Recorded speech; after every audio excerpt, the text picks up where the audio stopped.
We recently witnessed the conclusion of the latest round of UN climate talks. Fortunately for all of us, there was no job-killing, economy-killing agreement decided upon. They merely set a date for one in 2015. Many of the so-called experts in climatology or atmospheric science who signed the original UN global warming petition have dubious credentials. But Patrick Michaels, former research professor of environmental sciences at the University of Virginia for 30 years, is actually qualified to speak intelligently on the issue. And according to him, in the time since the Rio Earth Summit 21 years ago, that was in the last century, we entered into an era with no significant warming. What then is the summit about?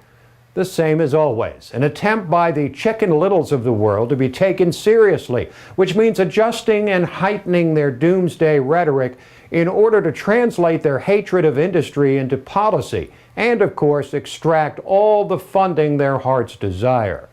According to Professor Michaels, the real business is to serve as a two-week hectoring platform for poor countries to euchre, good word, the developed world for money to adapt to the supposed climate horrors we are raining down upon them. The usual figure bandied about is $100 billion a year, mainly from U.S. taxpayers and their children and grandchildren. The problem is that as the science of warming, or more precisely the lack of any science demonstrating warming, continues to amass, the response in an increasing number of large media outlets who are global warming proponents is to shut out dissenting voices. Silencing critics is perhaps the last refuge of those on the losing side of an argument. If they can't convince with factual arguments, they try to diminish the credibility of those who take a contrary point of view. In this case, calling the people who disagree with them deniers, sort of like Holocaust deniers. If that fails, they try to ensure that criticism is simply not heard or spoken. Popular Science magazine did it the easy way by deciding to simply disallow online comments on their articles. Lest you think this might have something to do with boorish or racist or sexist comments by a few idiots. Oh no.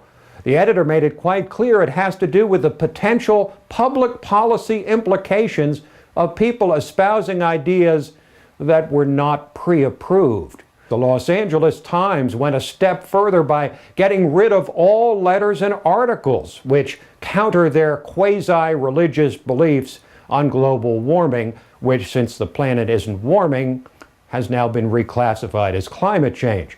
The answer to bad speech is more speech, good speech, not silencing the speaker. The same is true for media that willfully ignores or silences voices it considers inconvenient. Thomas Jefferson said, "If we should have a government without newspapers, or newspapers without a government, I should not hesitate a moment to prefer the latter." I don't know if human activity has caused climate change or if we're in a discernible warming or cooling period. Neither does anyone else. But there are a couple of things that are beyond argument. Before we condemn human production and development, we need to see very strong evidence of profound damage, evidence which does not exist.